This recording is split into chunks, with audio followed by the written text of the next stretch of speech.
कह रहे हैं मरता मरता जगमुआ और मरना जाने ना कोई, ऐसी मरनी जो मरे और बहु ना मरना होए। कह रहे हैं मरता मरता जगमुआ। तब समझ में आता है कि कितना आसान था कहना कि आएगी तो देखी जाएगी, और जब आ गई है अब हालत खराब हो गई है। यही साहिब समझा रहे हैं कि इससे पहले कि तुम्हारी मृत्यु तुम्हारे सिर पे आके नाचे, तुमने क्या करना है, तुमने मरने की कला सीख लेनी है, जिसे आर्ट ऑफ डेथ कहते हैं। अगर तुमने वो मरने की कला सीख ली तो मौत तुम्हारा कुछ नहीं बिगाड़ सकती, तुम कभी मर ही नहीं सकते, अमर हो जाओगे तुम। अमर तो अभी भी हो, लेकिन भूले बैठे हो, अपने आप को भूले बैठे हो कि तुम अमर हो। तुम्हें बचपन से ही पढ़ा दिया गया है कि बेटा तेरी डेट ऑफ बर्थ इतनी है और एक दिन तेरी मृत्यु हो जाएगी, वो दिन तेरी एक्सपायरी डेट हो जाएगी। ये महा झूठ है। इस संसार में अगर कोई झूठ है तो यही है कि तुम पैदा हुए और एक दिन तुम मर जाओगे, जबकि सत्य क्या है, ना तो तुम कभी पैदा हुए और ना ही तुम कभी मरोगे। किसी की ताकत नहीं है जो तुम्हें मार दे, क्योंकि तुम शरीर नहीं, एक आत्मा हो। तुम शरीर नहीं हो जो तुम सोचो कि मैं लड़का, मैं लड़की, मैं हाथी, मैं घोड़ा, मैं बिल्ली, मैं बकरी। जो शरीर तुम धारण कर लेते हो तुम्हें वैसा ही आभास होने लग जाता है कि मैं ये शरीर हूं, जबकि सत्य क्या है, तुम एक आत्मा हो, तुम मालिक के अविनाशी जीव हो। गाते भी हैं ईश्वर अंश जीव अविनाशी। अविनाशी का मतलब ये नहीं होता कि तुम पैदा हो जाओ और एक दिन मर जाओगे। अविनाशी का मतलब है जिसका कोई विनाश कर ही ना सके। लेकिन दुख के साथ कहना पड़ रहा है कि जो अविनाशी है वही चीख चीख के कहता है मैं मरना नहीं चाहता, मैं मरना। अरे तू चाहेगा भी तब भी नहीं मर सकता, क्योंकि तू अविनाशी है। बस तुम अपने आप को भूले बैठे हो। अब सतगुरु क्या करता है, सतगुरु तुम्हें याद दिलाता है कि बेटा तू अविनाशी है, तो ये मरने जन्मने के चक्कर में मत पड़। तो ये कब ज्ञान होता है, जब हमारे जीवन में कोई सतगुरु आता है। अब सतगुरु बोलते ही क्या समझ में आया कि गुरु तो वो है, लेकिन सत आगे लगा हुआ है, तो क्या बन गया, सतगुरु। सतगुरु यानी जो सच्चा गुरु है। अब सच्चा गुरु बोला है तो कोई भैया झूठा गुरु भी होगा, जब सतगुरु बोला है तो असतगुरु भी होगा। बिल्कुल है, बिल्कुल है, भरा पड़ा है संसार असतगुरु से। बस तुमने पहचानना है कि सतगुरु कौन होता है और असत गुरु कौन होता है। असत गुरु का मतलब ये नहीं कि वो तुम्हें चोरी करना सिखाएगा, असत गुरु का मतलब ये नहीं कि वो तुम्हें गालियां देना सिखाएगा, वो तुम्हें जुआ या व्यवचार करना सिखाएगा। असत गुरु और सतगुरु में क्या फर्क है, अच्छे से समझ लो। असत गुरु वो होता है जो तुम्हें भक्ति तो देता है, लेकिन असत्य भक्ति देता है। असत्य भक्ति यानी झूठी भक्ति, भक्ति तो करवाएगा लेकिन झूठी दीक्षा देगा। अब ये क्या होता है झूठी दीक्षा, ये क्या होता है झूठी भक्ति, इसको समझ लो। दो प्रकार की भक्तियां हैं, एक सत्य भक्ति, एक असत्य भक्ति। सत्य भक्ति क्या है, जब हम सत्य की भक्ति करते हैं। क्योंकि अध्याय 2 24वां श्लोक 16वां श्लोक पढ़ो, क्या कह रहा है, हे अर्जुन इस दुनिया में दो प्रकार के तत्व हैं, एक असत्य तत्व और एक सत्य तत्व। असत्य तत्व वो होता है जो जन्मता और मर जाता है, और सत्य तत्व क्या होता है, जो ना कभी जन्मता है और ना कभी मरता है। असत्य क्या होता है, जो पल पल बदलता है, सदा एक सा नहीं रहता। सत्य क्या होता है, जो कभी नहीं बदलता, सदा एक सा रहता है। इन दोनों में जिस दिन फर्क करना सीख लोगे उस दिन तुम्हें समझ में आ जाएगा कि हम असत्य भक्ति कर रहे हैं या सत्य भक्ति कर रहे हैं। इसमें किसी का नाम लेने की जरूरत नहीं है कि हिंदू या मुस्लिम या सिख या ईसाई, किसी का मतलब नहीं है नाम लेने का। इसमें दो ही चीजें हैं, सत्य और असत्य, और वो सबके लिए एक है, वो सबके लिए अलग अलग नहीं है। आग सबको आग लगा देगी ना, सब जल जाएंगे, हिंदू जलेंगे या मुस्लिम, सिख या ईसाई, सारे जल जाएंगे आग में। पानी गला गीला करता है, किसका करता है, हिंदुओं का, मुस्लिम का, सिख का या ईसाई का, चारों का। हवा सब ले रहे हैं, आकाश के नीचे सब खड़े हैं, धरती के ऊपर सब रह रहे हैं। यानी ये तत्व हर इंसान को एक जैसा अनुभव करवाता है, एक जैसी सुविधा देता है। तो एक है असत्य तत्व जो सबके लिए असत्य है, हिंदू मुस्लिम सिख ईसाई सबके लिए, और वो क्या है, जो जन्मता और मर जाता है, वो असत्य है। यानी ये शरीर असत्य है, जन्मता भी है और एक दिन मर भी जाता है। ये पल पल बदलता भी है। तुम रोज अपनी फोटो खींचना शुरू करो, तुम रोज अपनी शक्ल शीशे में देखो, तुम फर्क नहीं कर पाओगे रोज कि कितना बदल रहे हो। लेकिन जब 10 साल लगातार फोटो खींचते रहे तो पहली फोटो और आखिरी फोटो को जब मिला के देखोगे तो तुम्हें जमीन आसमान का अंतर दिखाई देगा। क्यों? क्योंकि ये माया इतनी प्रबल है कि तुम्हें आभास तक नहीं होने देती कि तुम रोज बदल रहे हो, थोड़ा थोड़ा थोड़ा थोड़ा रोज बदल रहे हो। और जब बहुत ज्यादा बदल जाते हो तब पहली फोटो और आखिरी फोटो में अंतर तुम्हें स्पष्ट समझ में आने लग जाता है। अपनी बचपन की फोटो देख लो, ये मैं हूं छोटा सा, ये मैं 10वीं में था, ये मैं कॉलेज में था, इसमें मेरी शादी हो गई। चारों फोटो को मिला के देख लो, अलग अलग हो गई हैं, यानी बदल रही है। इसका मतलब झूठ है, असत्य है। अब जो शरीर की पूजा करे तो समझ लो कि वो असत्य की पूजा कर रहा है। शरीर इज इक्वल टू असत्य है। अब किसका शरीर असत्य? सबका शरीर असत्य है। अगर कोई किसी के शरीर को भगवान मान के पूज रहा है, नाम नहीं लेंगे किसी का भी लगा लो, अगर तुम किसी भी शरीर को भगवान मान के पूज रहे हो तो वो असत्य की पूजा है, क्योंकि वो पल पल बदल रहा है। वो आया संसार में और चला गया, तो ये असत्य है। अब मंदिर, मस्जिद, गुरुद्वारे, चर्च, इन बिल्डिंगों से लोग प्रेम करते हैं। देखो बदल रही है कि नहीं। पहला दिन नींव खोदी गई, फोटो खींच लो। दूसरे दिन नींव भरी गई, फोटो खींच लो। उसके बाद 1 फुट, 2 फुट, 3 फुट, 4 फुट करते करते रोज फोटो खींचते रहो। देखो रोज तुम्हें बदलाव नजर आएगा फोटो में। इसका मतलब जो चीज बदल रही है वो माया है, असत्य है। अब कोई पेड़ पौधे ले लो जिनकी पूजा करते हैं, कोई पीपल की पूजा करता है, कोई तुलसी को भगवान मान के पूजा करता है। देखो आज हरी है, थोड़े दिनों में सूख गई, पीली पड़ गए पत्ते, बदल गया। और जो बदल जाए वो क्या है? माया है। यानी तुम सारी उम्र माया की ही पूजा कर रहे हो। अभी तक तुम्हें यही नहीं पता लग पाया कि आखिर सत्य है क्या, तो उसकी पूजा कहां से करोगे? कहीं गुरुद्वारे नहीं जाते हम, चर्च नहीं जाते हम, कहीं नहीं जाते हम, बाहरमुखी साधना नहीं करते हैं, तो फिर क्या करते हो? हम अंतर्मुखी साधना करते हैं। अच्छा, बहुत अच्छी बात है। तो कैसे करते हो अंतर्मुखी साधना? हम नाम जपते हैं। अब कईयों को लगता है कि नाम जपना तो सत्य होगा। क्यों? क्योंकि बोला जाता है एक तू सच्चा, तेरा नाम सच्चा। बोलने में भी आता है कि एक परमात्मा सच्चा है और परमात्मा का नाम सच्चा है। इसलिए जो भी नाम जिसको मिलता है पकड़ के जपने लग जाता है। हिंदू है तो राम राम राम राम राम राम राम राम, मुसलमान है तो अल्लाह अल्लाह वाहिगुरु, सिख है तो वाहिगुरु वाहिगुरु, ईसाई है तो गॉड गॉड, यहोवा यहोवा। यानी जिसको जो भी नाम मिला पकड़ के रखने लग गया। क्यों? क्योंकि वो ये सोच रहा है कि जैसे परमात्मा सत्य है वैसे ही नाम भी सत्य है, जबकि ऐसा नहीं है। ये नाम सत्य है या नहीं कैसे पता लगेगा? मीटर से पता लगेगा। मीटर क्या है? जो चीज बदल जाए वो असत्य है, वो माया है, क्योंकि सत्य कभी नहीं बदलता। सत्य कभी नहीं बदलता, एक रस अखंड है वो। तो अब देखते हैं नाम पे कि नाम बदल रहा है कि नहीं, माया है कि नहीं। जैसे हम कबीरपंथी हैं, कबीर साहब के नाम पे लेते हैं कबीर। अब जो कबीरपंथी हैं वो इसको जपते हैं, कबीर कबीर कबीर कबीर कबीर। अब वो सोच रहे हैं कि ये नाम सच्चा है, लेकिन ये नाम सच्चा नहीं है। क्यों नहीं है? क्योंकि बदल रहा है। देखो कहां से शुरू हुआ? बी पे आया, बी से खत्म हुआ, रा पे आया, तो आ गया कबीर, बदल गया। इसका मतलब ये भी माया है, ये नाम भी माया है। इसी को 52 अक्षरी माया बोला गया है ग्रंथों में। ये 52 अक्षरी माया है। जैसे ज्योत निरंजन माया है, ओंकार माया है, रारंकार माया है, सोहम माया है, सतनाम माया है।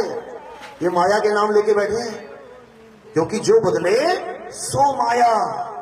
अब माया बदलती है, लेकिन जो सत्य है वो कभी नहीं बदलता।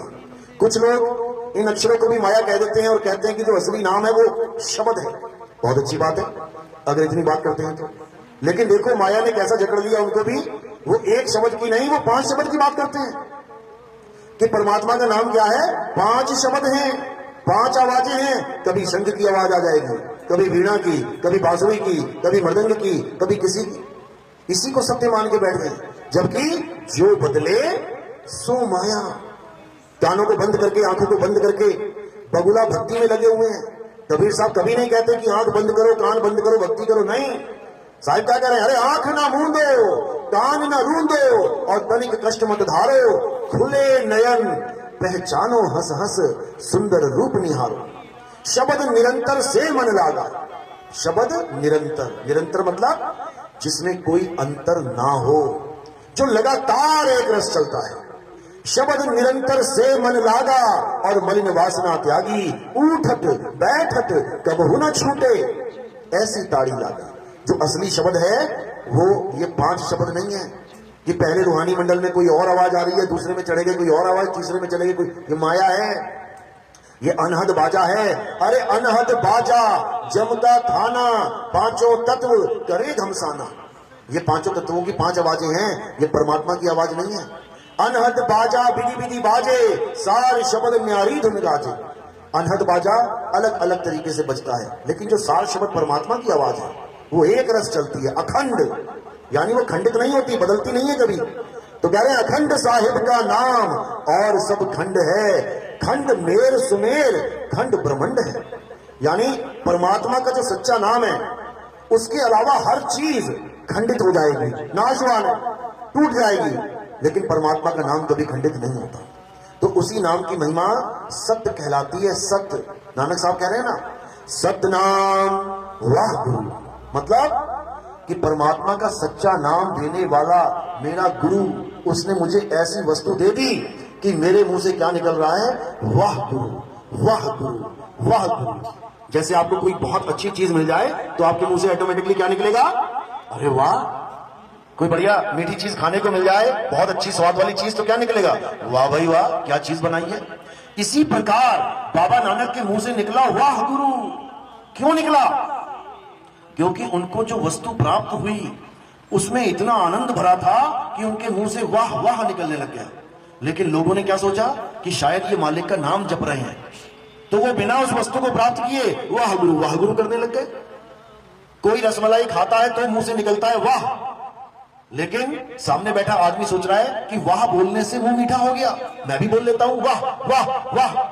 सारी उम्र वाह वाह करते रहो, मुंह मीठा होने वाला नहीं है।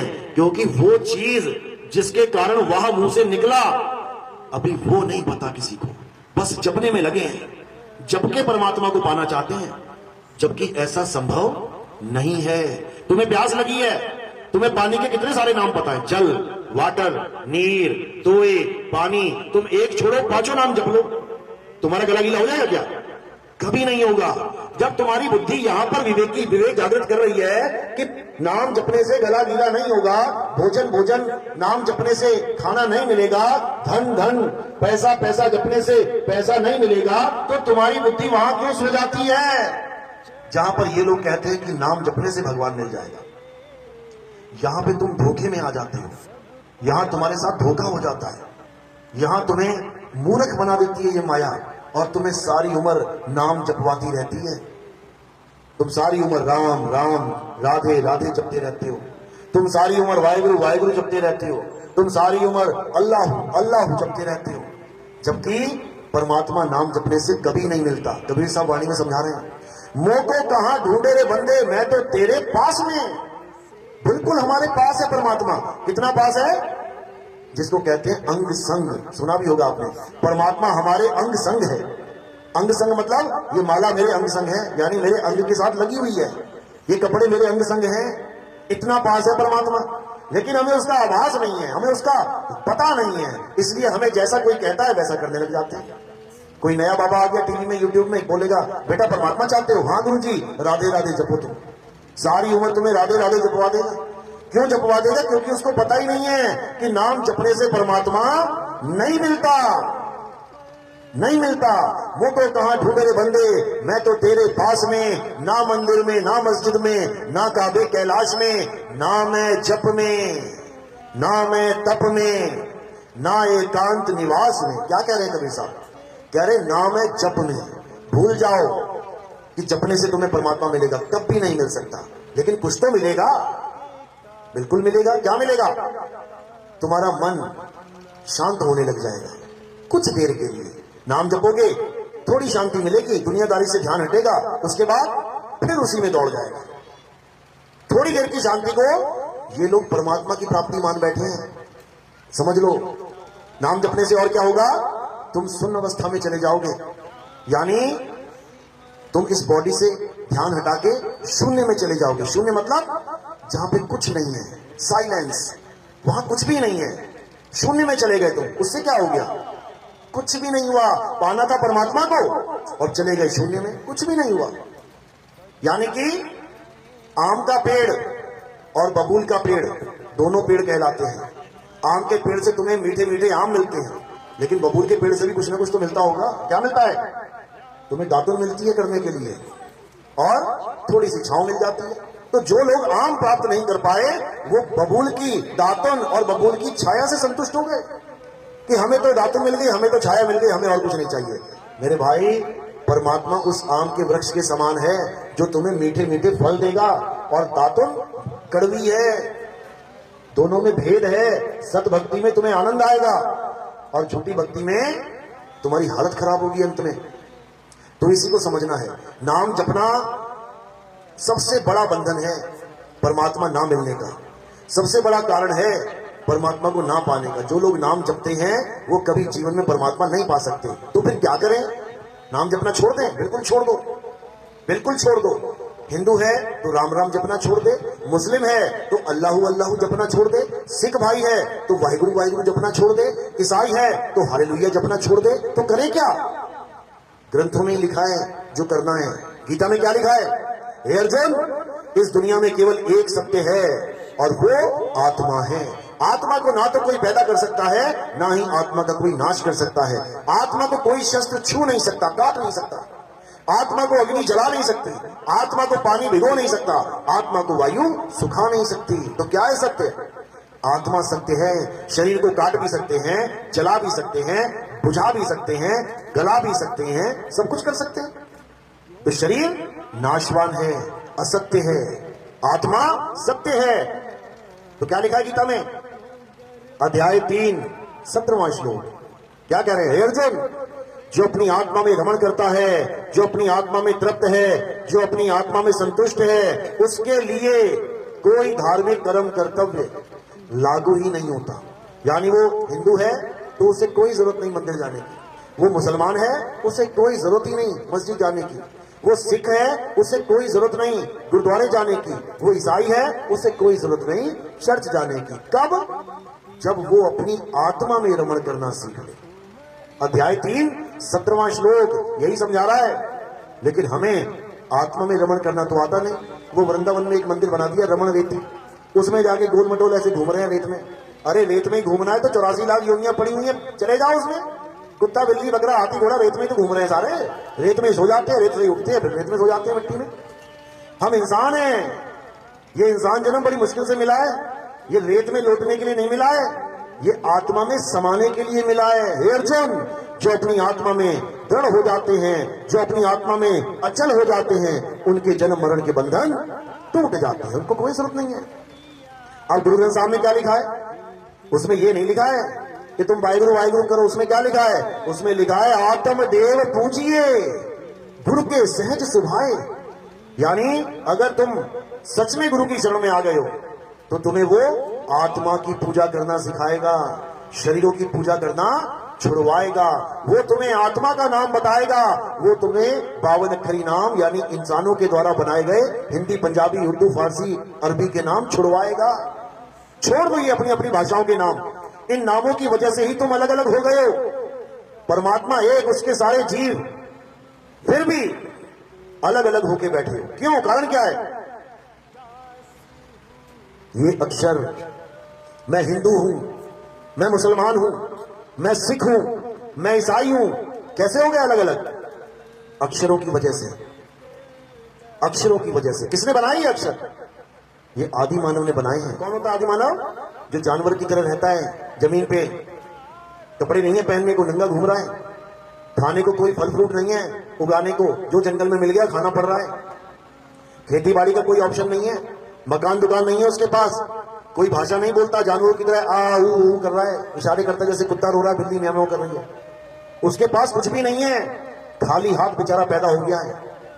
धीरे धीरे धीरे समय बीता, उसने पत्थर से पत्थर टकरा के आग की खोज कर ली। किसने करी आग की खोज? आदि मानव ने। खोज तो कर ली, आग तो प्रकट कर दी, लेकिन अभी उसका नाम नहीं जानता इसका नाम क्या है, क्योंकि उसका नामकरण किया ही नहीं है। क्यों नहीं किया? क्योंकि अक्षर ही नहीं है। बिना अक्षरों के जीवन बिताता है। जैसे गाय, भैंस, बकरी, हाथी, घोड़ा बिना नाम रखे एक दूसरे का, बिना नाम जाने सारा जीवन बिता के चले जाते हैं। ऐसे आदि मानव का जीवन था। धीरे धीरे इसकी बुद्धि विकसित हुई, फिर इसने क्या किया? इसने अक्षरों की खोज करी। आग की खोज कैसे करी? दो पत्थरों को टकराने से। अक्षरों की खोज कैसे करी? क्या जंगल में पड़े मिले थे अक्षर? कहां मिले ऐसे अक्षर? मुंह में। ये जो मुंह है ना, इसमें से अक्षर निकलते हैं। तो आदि मानव ने क्या किया? जो जो आवाज उसके मुंह से निकली उसने उसको लिपिबद्ध कर दिया, लिख लिया, उसको एक डिजाइन बना के दे दिया अक्षर रूप। सबसे पहली आवाज कौन सी निकली? हिंदुस्तानी आदि मानवों की आ। तो उसने क्या किया? आ बोल के आ लिख लिया। दूसरी आवाज निकली ई, उसने ई बना के लिख लिया। उसके बाद निकला ऊ, उसने ऊ बना दिया। ए, उसने ए बना दिया। उसके बाद का, था, गा, चा, टा, था, सारे अक्षर बना डाले। किसने?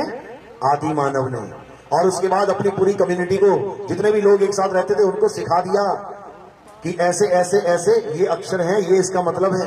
उसके बाद अंग्रेजी आदि मानवों ने क्या किया? जो अंग्रेज थे, इंग्लैंड में, अमेरिका में रहते थे आदि मानव, उन्होंने क्या किया? उन्होंने भी अक्षरों की खोज करी। कौन से अक्षर खोजे उन्होंने? आ, आ, ई, ऊ। कौन से खोजे? A B C. उनके मुंह से कौन सा अक्षर निकला? पहला ए, उसके बाद निकला बी, फिर निकला सी, फिर निकला डी। तो हमारे आदि मानवों ने कितने अक्षर खोजे? 52 अक्षर, 52। अंग्रेज आदि मानवों ने कितने खोजे? केवल 26। यानी हम उनसे दुगने विवेकी थे। हमारे बुजुर्ग उन अंग्रेजों से दुगना बुद्धि रखते थे। हमने 52 खोज लिए, वो बेचारे आज तक 27वां नहीं खोज पाए। ये दोनों में फर्क था। उसके बाद क्या हुआ? उसके बाद उन्हीं अक्षरों से उस आदि मानव ने जो भी चीज दिखाई दी उसका नाम रखना शुरू कर दिया। हिंदुस्तानी आदि मानवों ने देखा पेड़, तो उसका नाम रख दिया पेड़। अंग्रेजी आदि मानवों ने क्या रख दिया? ट्री। हिंदुस्तानी आदि मानवों ने देखा सूरज, उसका नाम सूरज रख दिया। अंग्रेजों ने क्या रख दिया? सन। हिंदुस्तानी आदि मानव ने रख दिया चांद, चंद्रमा, उन्होंने रख दिया मून। हिंदुस्तानी आदि मानव ने रख दिया धरती, उन्होंने रख दिया अर्थ। हिंदुस्तानी आदि मानव ने रख दिया आसमान, अंग्रेजों ने क्या रख दिया? स्काई। यानी एक ही वस्तु के अलग अलग नाम रखने शुरू हो गए। और केवल ये दो नहीं, हर भाषा में इन्हीं वस्तुओं के अलग अलग नाम रखे गए। यानी जितनी भाषाएं पैदा हुई उतने ही वस्तुओं के नाम पैदा हो गए, लेकिन वस्तु एक ही थी, एक ही थी। अच्छी बात है, नाम रख दिए, आसान हो गया जीवन। अब क्या हुआ? अब सबसे बड़ी मुसीबत कहां आई? जब उन्होंने उस शक्ति, उस ताकत का नाम रखना शुरू कर दिया जिसको आत्मा कहते हैं, सत्य कहते हैं। हिंदुस्तानी आदि मानवों ने जब सत्य की प्राप्ति करी, उसका नाम क्या रख दिया? परमात्मा, ईश्वर, भगवान। अंग्रेजों ने जब उसको प्राप्त किया तो क्या रख दिया? गॉड, यहोवा। मुसलमानों ने, अरबियों ने जब उसको प्राप्त किया तो क्या रख दिया? अल्लाह, कादिर, करीम, खुदा। सिखों ने जब उसको प्राप्त किया, गुरुओं ने, तो क्या रख दिया?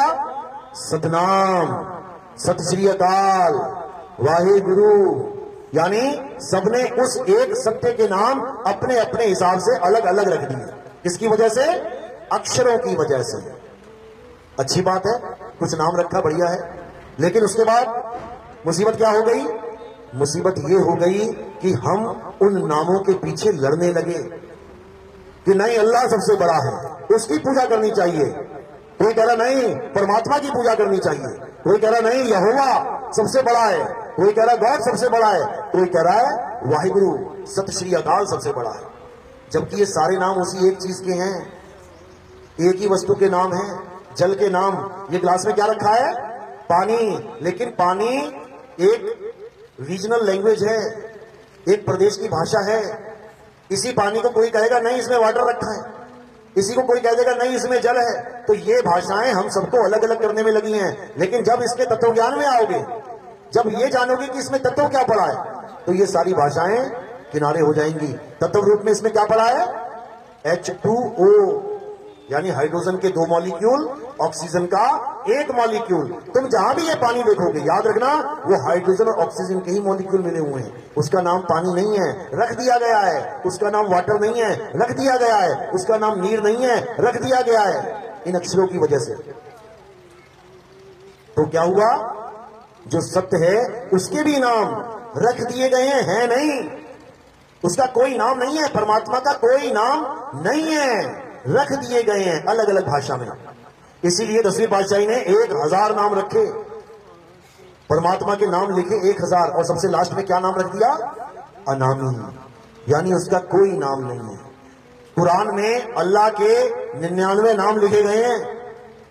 अल्लाह के पास यही काम था क्या, बैठा बैठा अपने नाम ही लिखता रहा, 99 नाम। भगवान राम का नाम दशरथ जी ने एक नाम रखा था, राम। अभी नेट पे सर्च करो भगवान राम के 108 नाम, देखो कितनी लंबी लाइन लग जाएगी। हनुमान जी का एक नाम रखा था उसके माता पिता ने, हनुमान। अभी गूगल पे सर्च करो हनुमान जी के 108 नाम, देखो लाइन लग जाएगी। कौन बना रहा है ये नाम, किसने बना डाले ये नाम, इंसान लगा हुआ है नाम बनाने में। क्यों, क्योंकि उसके पास अक्षर हैं। अब ये अक्षर हटा दो, सारे अक्षरों को खत्म कर दो, अब बताओ क्या नाम है, तुम्हारा क्या नाम है, कोई नाम नहीं। तुम्हारे धर्म का क्या नाम है, कोई नाम नहीं। तुम्हारी जात का क्या नाम है, कोई नाम नहीं। तुम्हारे पंथ का क्या नाम है, कोई नाम नहीं। तुम्हारे भगवान का क्या नाम है, कोई नाम नहीं। इन सारे नामों को अक्षरों के द्वारा पैदा किया जाता है। अगर ये अक्षर ना होते तो कोई नाम नहीं होता। लेकिन भगवान अल्लाह वाहिगुरु गॉड तत्व रूप में फिर भी होता। जैसे ये पानी है, अगर दुनिया में इंसान ना होता तो इस पानी का कोई नाम ही ना होता।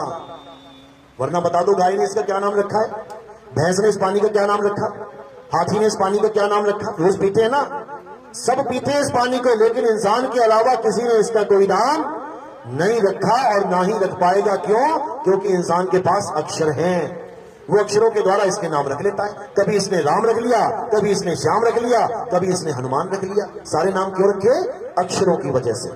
तो सच्चा गुरु क्या करता है, सच्चा गुरु तुम्हें 2 अक्षरों का भेद बताता है। कौन कौन से 2 अक्षर, एक ये मुंह से बोले जाने वाले अक्षर, और दूसरा अक्षर अविनाशी आत्मा को कहते हैं अक्षर। क्षर यानी नाशवान, आगे आ लग गया यानी अक्षर अविनाशी। यानी सच्चा गुरु तुम्हें 2 प्रकार का भेद समझा देता है, एक तो असत्य भक्ति का और एक सत्य भक्ति का। असत्य भक्ति क्या है, ये अक्षरों का जो इंसानों ने बनाए हैं, इसको जपना असत्य भक्ति है। और सत्य भक्ति क्या है, जो आत्मा है जिसको इंसान नहीं बना सकता, उसको जान लेना सत्य भक्ति है। तो कह रहे हैं वाणी में, सोई गुरु पूरा कहावे, जो 2 अक्षर का भेद बतावे, एक छुड़ावे एक लखावे, तब प्राणी निज घर को जावे। यानी सच्चा गुरु क्या करेगा तुम्हें, वो तुम्हें कभी कोई नाम जपने को नहीं देगा, कभी नहीं। वो चाहे किसी धर्म का क्यों ना हो, वो चाहे किसी जात पात का क्यों ना हो, वो कभी तुम्हें नाम जपने को नहीं देगा। बल्कि जो नाम तुम जप रहे होगे ना, उसको भी छुड़ा देगा। सोई गुरु पूरा कहाए, 2 अक्षर का भेद बताए, एक छुड़ाए, छोड़ दे इसको। राम राम जप रहा है, छोड़ इसको। अल्लाह अल्लाह जप रहा है, छोड़ इसको। वाहिगुरु वाहिगुरु जप रहा है, छोड़ इसको। गॉड गॉड यहोवा यहोवा जप रहा है, छोड़ इसको। तो पकड़े क्या, हे अर्जुन, जो अपनी आत्मा में दृढ़ हो जाता है, जो अपनी आत्मा को जान जाता है, जिस आत्मा की वजह से तुम्हारे मुंह से सारे नाम निकल रहे हैं, तुम्हारे मुंह से जय श्री राम, अल्लाह अकबर, सत श्री अकाल, तुम्हारे मुंह से गॉड यहोवा यीशु, जितने भी नाम तुम्हारे मुंह से निकल रहे हैं, किसकी वजह से, आत्मा की वजह से। तो जिसकी वजह से नाम निकल रहे हैं, उस वजह को तो जान नहीं पा रहा है, और जो नाम पल पल निकल के खत्म होते जा रहे हैं, उसको पकड़ के सत्य मान के बैठ गया। यही अज्ञान है, इसी को समझना है। तो कबीर साहब कह रहे हैं कि मुंह से निकलने वाले ये नाम सत्य नहीं है, ये 52 अक्षरी नाम है। गुरु ग्रंथ साहब में साहिब क्या कह रहे हैं, अंग नंबर 340 पढ़ो। गुरु ग्रंथ साहब क्या लिखा है, 52 अक्षर लोक त्रय, सब कुछ इन्हीं माही, और ये आखर खिर जाएंगे, वो आखर इनमें नहीं। यानी 52 अक्षरों के द्वारा जो तुमने ग्रंथ बना लिए हैं, तुमने वेद पुराण बना लिए हैं, तुमने कुरान बना ली, तुमने बाइबल बना ली, तुमने सारे ग्रंथ 52 अक्षरों के द्वारा लिख के भर दिए हैं। अब तुम उन्हीं अक्षरों में से चंद अक्षर जप के परमात्मा को पाना चाहते हो। कभी नहीं मिलने वाला। तो क्या करना है, अब वो अक्षर छोड़ देने हैं और उस अविनाशी तत्व को जानना है जिसे आत्मा कहते हैं। आत्मा का नाम सुना है सबने? आत्मा का नाम सबने सुना है ना? अपनी अपनी आत्मा लेके आए, घर तो नहीं छोड़ गई किसी की। चेक कर लो एक दूसरे का हाथ लगा के, है आत्मा? हाँ, कैसे पता लगा? क्योंकि वो हिल रहा है, वो हंस रहा है, वो बोल रहा है, वो चल रहा है, खा रहा है, पी रहा है, इसका मतलब आत्मा है। लेकिन आत्मा है कैसे? काली है, गोरी है, गोल है, मटोल है, टेढ़ी है, तिरछी है, लंबी है, छोटी है, नाटी है, कैसी है आत्मा? ये तुम कभी सपने में भी नहीं सोच सकते। जबकि 24 घंटे तुम्हारे साथ आत्मा है। कितने कितने घंटे रहती है तुम्हारे साथ आत्मा? शिफ्टों में काम करती है क्या? पार्ट टाइम जॉब या फुल टाइम? हमेशा रहती है तुम्हारे साथ 24 घंटे। तुम और तुम्हारी आत्मा एक साथ रहते हैं, लेकिन तुम कभी जीवन में ये पता ही नहीं कर पाओगे कि मेरा शरीर चल कैसे रहा है, आत्मा मुझे चला कैसे रही है। जैसे ये पंखा चल रहा है ना, इसका मतलब करंट है, और ये रुका हुआ है, इसका मतलब इसमें करंट नहीं है। बस यही भेद है आत्मा का। अगर तुम खा रहे हो, पी रहे हो, चल रहे हो, तुम्हारा दिल धड़क रहा है, सांसें चल रही हैं, इसका मतलब आत्मा तुमसे कनेक्टेड है, शरीर के साथ आत्मा कनेक्टेड है। और जैसे ही आत्मा ने शरीर को छोड़ दिया, अब मुंह से एक अक्षर नहीं निकलेगा, अब एक उंगली नहीं हिल पाएगी, अब कुछ नहीं हो पाएगा, लाश की तरह गिरा पड़ा है पूरा शरीर। और लोग क्या करेंगे? जो तुम्हें खूब प्यार करते हैं, मेरा बेटा, मेरी बेटी, मैं बिना बेटे के जी नहीं सकती, मैं बिना बेटे के मर जाऊंगी, उस बेटे को उठा के कहां रख देंगे? चिता के ऊपर, आग के ऊपर। यानी अगर कोई तुमसे प्यार कर रहा है तो क्यों कर रहा है? क्योंकि आत्मा है। और कोई तुम्हें जला रहा है, क्यों जला रहा है? क्योंकि आत्मा अब तुम्हारे साथ नहीं है। इसलिए जितने भी रिश्ते नाते हैं सब आत्मा से आत्मा के हैं, शरीर से किसी का कोई रिश्ता नहीं है। आत्मा चली गई, रिश्ता खत्म। कहते भी हैं पापा हमें छोड़ के चले गए। अरे सारी उम्र तो इस शरीर को पापा पापा करता रहा, तो चले कहां गए? लेके तो हैं, लेकिन सबको समझ में आ गया कि ये पापा नहीं है, ये उनका मृत शरीर है। पापा जी तो चले गए, सुबह 4 बजे निकल गए। तो उसी आत्म ज्ञान को समझना है जिसको जानने के बाद और कुछ जानना शेष नहीं रह जाता। गुरु ग्रंथ साहब में क्या लिखा है कि आत्म में राम, राम में आत्म, छीनस गुरमुख विचारे। अगर तुम सच में राम को पाना चाहते हो, वो कहां छुपा बैठा है? तुम्हारी आत्मा में बैठा है वो। और तुम उसे कहां ढूंढ रहे हो? मंदिर, मस्जिद, गुरुद्वारे में ढूंढ रहे हो। घी कहां छुपा बैठा है? रोटी के ऊपर घी लगाते हो ना, वो घी कहां कहां छुपा होता है? वो पेड़ पे लगता है क्या, या जमीन खोद के मिलता है? कहां छुपा है वो? दूध में छुपा है, दूध में घी छुपा है। अब दूध तुम्हारे पास भरपूर है, लेकिन तुम घी ढूंढने मार्केट में जा रहे हो, घी ढूंढने जंगल में जा रहे हो, घी ढूंढने रेगिस्तान में जा रहे हो, तो तुम्हारा कल्याण नहीं होगा। वो घी तुम्हें कभी नहीं मिलेगा। वो घी तुम्हें कब मिलेगा?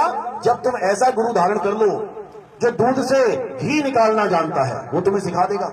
फिर तुम्हें कहीं जाने की जरूरत नहीं है, घर बैठे ही दूध में से घी निकलेगा, और जरूर निकलेगा। यही सत्य है।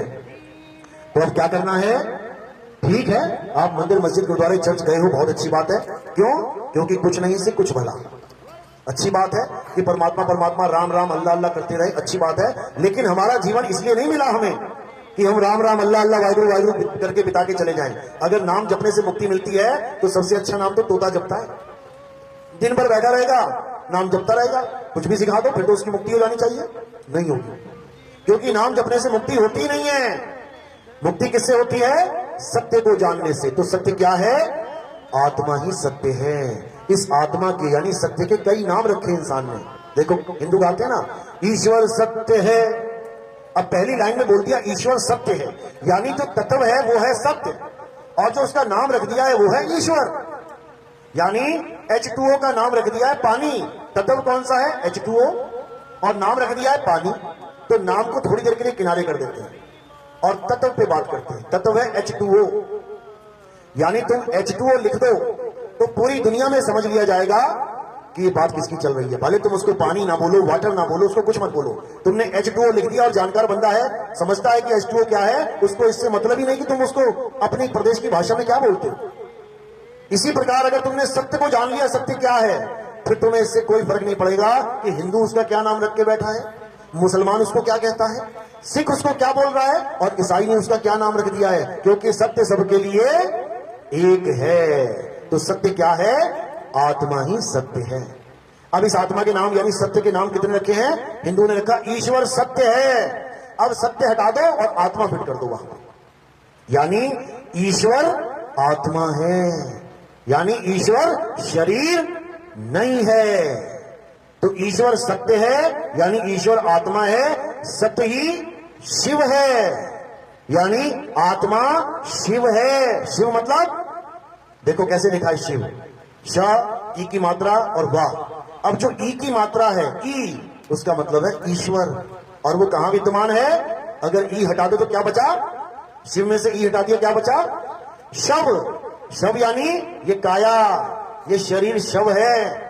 इसमें जब तक ईश्वर बैठा है तब तक ये खा रही है, पी रही है, हंस रही है, बोल रही है, डोल रही है, रिश्ते बना रही है। और जैसे ही ईश्वर निकल गया इस शव में से, अब लाश पड़ी हुई है, शव पड़ा है, उठा के लेके जला दो। तो ईश्वर सत्य है, सत्य ही शिव है, शिव ही सुंदर है, यानी वो आत्मा की वजह से ही सब कुछ सुंदर दिख रहा है। समझ लो, तुम्हारे खिलखिलाते चेहरे आत्मा की वजह से हैं, और जैसे ही आत्मा निकल गई अब ये चेहरा देखने का मन नहीं करेगा किसी को। आंखें ऊपर चढ़ जाएंगी, मुंह खुल जाएगा, जीभ बाहर आ जाएगी, बड़ा सुंदर लगेगा क्या? बिल्कुल नहीं। यानी अगर तुम्हारा चेहरा सुंदर दिख रहा है केवल आत्मा की वजह से। ये पंखा चल रहा है ना करंट की वजह से, चलते हुए पंखे के लिए लड़ाई हो जाती है, मेरी तरफ कर भाई, मेरी तरफ कर, मेरी तरफ कर, मेरी तरफ कर, हवा कम आ रही है मुझे इधर कर।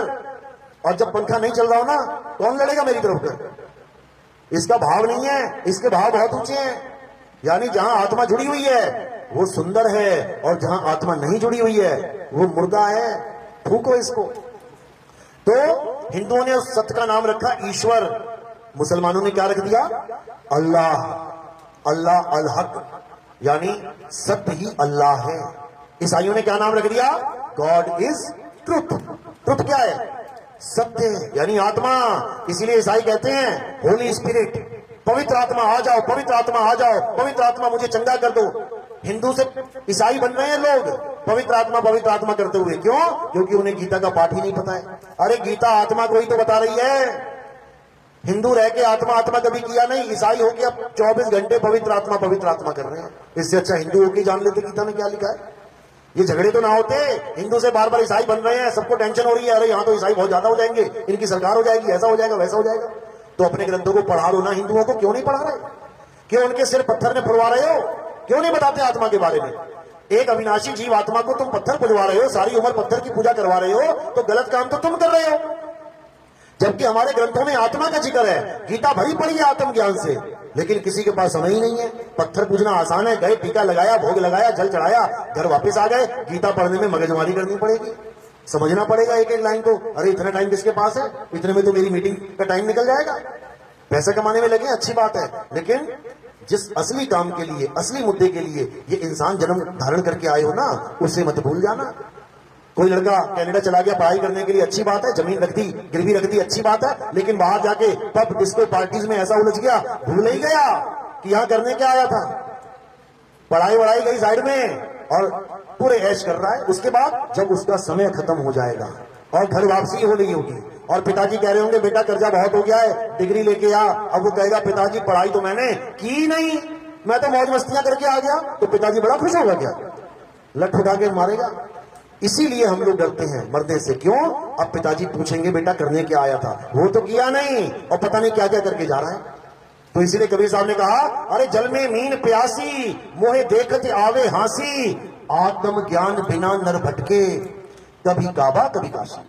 आत्म ज्ञान के बिना हम सब भटक रहे हैं। कहां भटक रहे हैं? हिंदू मंदिरों में भटक रहा है, मुसलमान मस्जिदों में भटक रहा है, ईसाई चर्च में भटक रहा है, और हमारे जितने भी धार्मिक स्थल है देखो भरे पड़े लोग भटक रहे हैं। किसके कारण? आत्म ज्ञान ना होने के कारण। अगर आत्मा का ही एक पर्यायवाची नाम है नाम, लेकिन लोगों ने नाम को क्या समझ लिया? अक्षर। इसलिए आत्मा के आगे सत्य लगाना पड़ रहा है, उस नाम के आगे सत्य लगाना पड़ रहा है। सतनाम यानी सच्चा नाम यानी आत्मा, और झूठा नाम यानी अक्षर। अब अक्षरों को किनारे करना है और अपनी आत्मा को जानना है। जब आत्मा को जान लोगे तब तुम्हारा परमात्मा तुम्हारे अंदर विराजमान ही दिखाई देगा तुम्हें। कैसे? ज्यों तिलमाही तेल है और ज्यों चकमक में आग, तेरा साईं तुझ में है, जाग सके तो जाग। तो अपने साईं को अपने अंदर ढूंढना है, वो साईं कहीं बाहर नहीं है, वो तुम्हारी आत्मा में विराजमान है। इसीलिए आत्मा अजर अमर अविनाशी है। चलो।